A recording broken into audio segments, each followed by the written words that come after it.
변화의 모습을 주도하는 사람들은 앞서가는 사람들이고 사회를 지배하는 사람들이에요.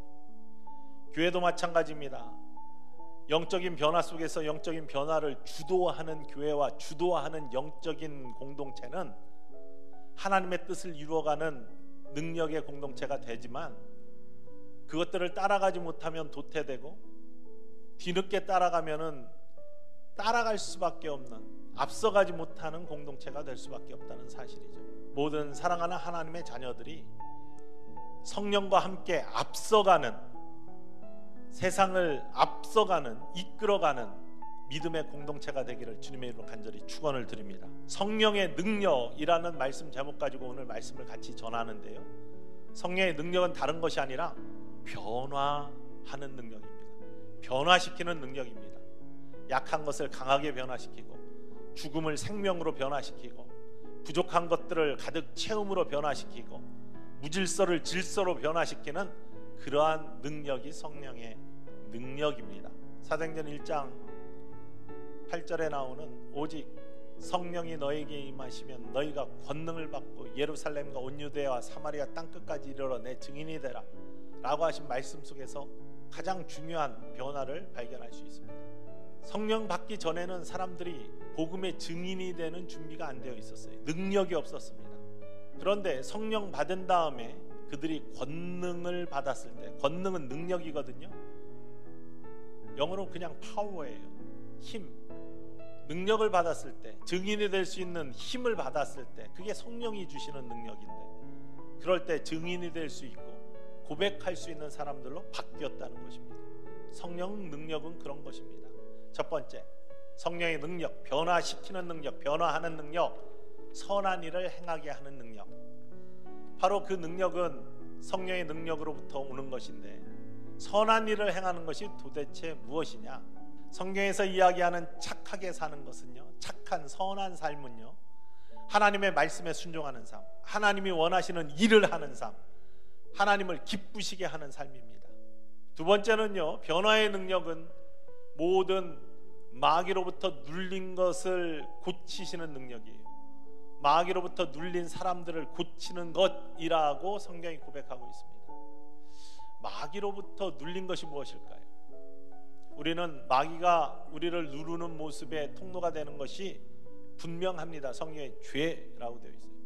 죄의 올무로 우리를 누르고 있어요. 여러분, 죄 지은 사람은 죄의식에 시달리면서 자유롭지 못합니다.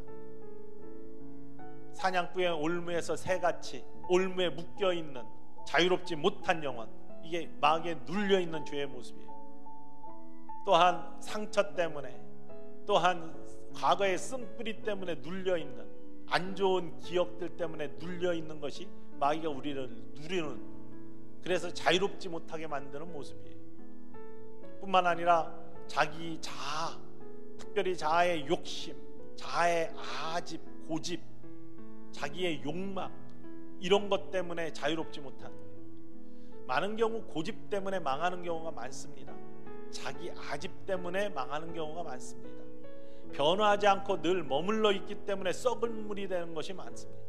여러분, 우리가 자기의 고집, 마귀에게 눌린 것, 이것으로부터 벗어나지 않고 그냥 가만히 있으면 변화의 역사를 경험할 수 없습니다. 새로운 것들을 경험할 수 없어요. 그러나 변화의 역사를 경험하게 하시는 성령의 능력 가운데 하나님의 뜻, 성령의 인도하심에 순종하면 우리는 하나님이 원하시는 놀라운 새로운 세계를 볼 수 있고, 우리와 우리 교회를 통해 일하실 하나님의 놀라운 미래의 소망을 바라볼 수 있다는 사실입니다.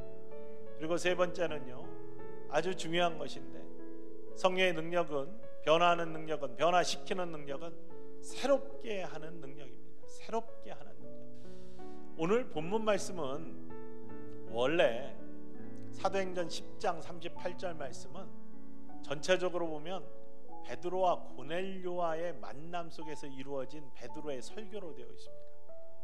초대교회는 수모 없이 많은 초대교회 영적인 모습에도 변화의 목사들이 나타났어요. 성령님은 언제나 새로운 것으로 우리를 변화하고 새롭게 하십니다.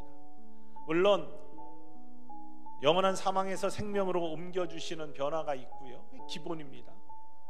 또 모든 것들을 새롭게 하시는 삶을 새롭게 하시는, 그리고 경건의 모습을 통해서 날로 새롭게 하시는 하나님의 은혜를 경험하게 하는 새롭게 하심의 은혜가 있습니다. 지킬 것이 반드시 있죠. 지킬 것은 바뀌지 않는 하나님의 말씀, 성경과 신앙에 대한 열정, 하나님 예수 그리스도 성령, 그에 대한 믿음, 이건 바뀌어서는 안 되죠. 그러나 이 믿음을, 이 하나님 예수 그리스도 성령에 대한 우리의 사랑의 표현을 어떻게 표현하고 어떻게 전할 것인지, 이거는 시대마다 바뀌어 나가는 거예요.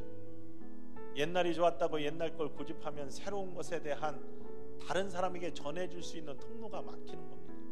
신앙의 열정은 지키되 그 열정을 표현하는 방식들은 바뀐다는 사실이죠.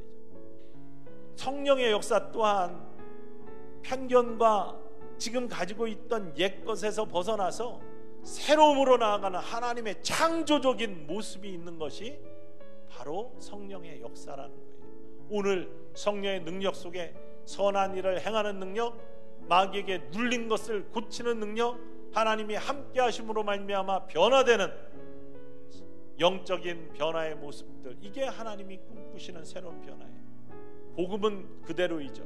지켜야죠. 그러나 복음을 어떻게 포장해서 어떻게 사람들에게 선물할지에 대한 그러한 변화의 모습들은 우리가 성령이 주시는 능력 가운데 자꾸 새롭게 만들어 나가야 된다는 사실입니다. 바로 그래야 우리의 미래가 있고 하나님이 원하시는 뜻들을 이루어갈 수 있는 축복의 사람이 될 수 있다는 사실이죠. 우리는요, 우리의 삶 속에서 특히 믿는 자들은, 영적인 사람들은요, 예수님이 먼저일 때, 성령의 인도하심이 먼저일 때, 하나님이 인도하심에 순종할 때, 우리의 고집과 아집을 내려놓을 때, 우리의 죄악의 올무를 십자가 앞에 내려놓을 때 새로움이 열려지고 새로 인도하시는 하나님의 은혜를 만날 수 있다는 거예요. 저와 여러분들이 정말로 선한 일을 행하는 성령의 능력의 사람이 되기를 원하고, 뿐만 아니라 마귀에게 눌린 것들을 풀어제치고 하나님이 원하시는 성령의 인도하심에 순종하는 사람들이 되기를 원합니다.